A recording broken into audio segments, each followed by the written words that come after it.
இது உனக்காக வைக்கப்பட்டிருக்கிறது என்று சொல்லி ஒரு பெரிய முன்னந்தொடையை ஆயத்தம் செய்து சாமுவேல் என்று சொல்லக்கூடிய மனிதன் வைத்திருக்கின்றான். எதற்காக? கர்த்தர் உனக்காக சில ஆசீர்வாதங்களை வைத்துக் கொண்டு காத்து கொண்டிருக்கின்றார். இது உனக்காக வைக்கப்பட்டிருக்கிறது. எத்தனை அன்போடு ஒரு தீர்க்கதரிசி 30 பேர் விருந்துக்கு அழைப்பு கொடுக்கப்பட்ட அந்த சூழ்நிலையில சவுலுக்கு ஒரு விசேஷித்த பகுதி 23ஆம் வசனம் சொல்கிறது, நன்றாக சமைக்கப்பட்ட முன்னந்தொடை. இன்னைக்கு விருந்துக்கெல்லாம் போனா நல்ல பீஸா வைங்க. நல்ல பீஸ்னா என்ன அர்த்தம்? எலும்பெல்லாம் இல்லாம நல்ல கறியா சுவைச்சு சாப்பிட்றதுக்கு. அத போல ஒரு நல்ல சமைக்கப்பட்ட முன்னந்தொடை, நல்ல லெக் பீஸ், ஒரு ஆட்டினுடைய தொடை சமைக்கப்பட்டு வைக்கப்பட்டிருக்கிறது. 24ஆம் வசனம் சொல்லுகிறது, 1 சாமுவேல் 9:24, ஒரு ஏழை வாலிபனுக்கு எத்தனை பெரிய ஸ்லாக்கியம், ஒரு மேன்மையான உணவு. காணாமல் போன ஒரு கழுதையை கண்டுபிடிக்கிறதுக்காக அலைந்து திரிந்த ஒரு மனிதனுக்கு இதைவிட அதிகமான ஒரு காரியம் என்ன இருக்க வேண்டும்? கர்த்தர் உனக்கு உணவை கொடுக்கின்றார். எப்போ தெரியுமா? அழிந்து போகக்கூடிய ஆத்துமாக்களை நீ தேடிக்கொண்டு அலைந்து கொண்டிருப்பாய் என்று சொன்னார். கர்த்தர் உன்னை தனியா கூப்பிட்டு உனக்கு தனியா ஒரு விருந்து வைக்கின்றார். யாருக்கும் கிடைக்காத ஒரு விருந்து. அருமையான தேவஜனமே, அழிந்து போன ஆத்துமாக்களை நீ தேடு. அதை தான் இந்த வேதவசனம் சொல்லுகிறது. நீதியாய் நடந்து நீ தேடு. செம்மையானவர்களை நீ பேசி உன் வாயை கர்த்தருக்கு ஒப்புவி. உன் கைகளை கர்த்தருடைய ஊழியத்துக்கு என்று ஒப்புக்கொடு.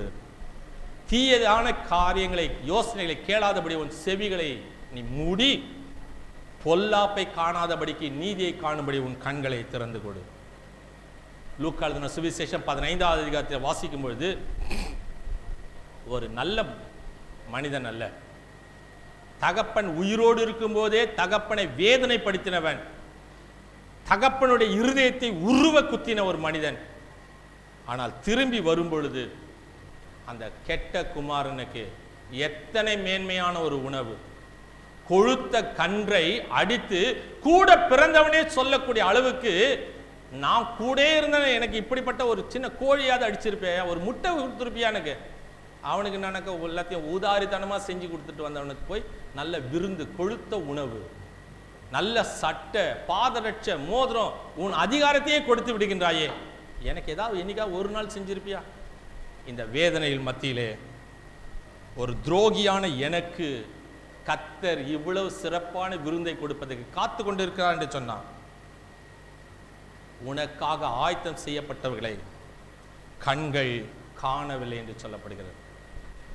யோவான் எழுதின சுவிசேஷம் 14ஆம் அதிகாரம் 3ஆம் வசனம் சொல்கிறது, உனக்காக கர்த்தர் ஆயத்தம் செய்திருக்கின்றார். ஒரு வாசஸ்தலத்தை ஆயத்தம் செய்திருக்கின்றார், ஒரு ஜீவ கிரீடத்தை ஆயத்தம் செய்திருக்கின்றார், மேன்மையான ஒரு சுதந்திரத்தை ஆயத்தம் செய்திருக்கின்றார். எப்பொழுது? அற்புதத்தையும் அன்பையும் நீ ருசித்து பார்ப்பதற்காக. கடைசி ஒரு வசனத்தை நாம் வாசிப்போம்.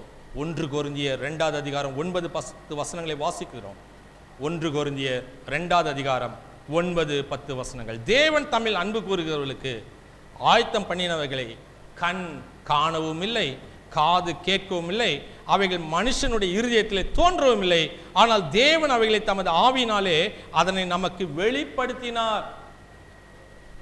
அந்த ஆண்டவர் உனக்கு உணவும் தண்ணீரும் நிச்சயமாய் கிடைக்கும் என்று சொல்கின்றார். 3 காரியங்களை குறித்து நாம் சிந்தனை செய்கின்றோம். முதலாவது காரியம், கர்த்தருடைய ஊழியக்காரனுக்கு ஒரு விதவை ஆகாரத்தை கொடுக்கின்றார். 2வது காரியம், கர்த்தருடைய ஊழியக்காரன் ஒரு வாலிபனுக்கு உணவை கொடுக்கின்றார், முன்னந்தொடை ஆயத்தம் செய்யப்பட்ட தொடையை கொடுக்கின்றார். 3வது காரியம், கர்த்தர் உனக்கு உன் வாழ்க்கையிலே உன் ஐம்புலன்களை கர்த்தருக்கென்று அர்ப்பணிக்கும் பொழுது உனக்கு உணவும் தண்ணீரும் நிறைவாய் கொடுக்கின்றார். அருமையான தேவஜனமே, நீ கர்த்தருக்கு என்ன தரப்போகின்றார்? நீ எதை கர்த்தருக்கென்று தரப்போகின்றார்? உன் ஐம்புலன்களை கர்த்தருக்கு தருவாய் என்று சொன்னார், உன் வாழ்க்கையில் அற்புதங்கள், அன்பை நீ ருசிக்கலாம். கண்களை மூடி ஜெபிப்போம்.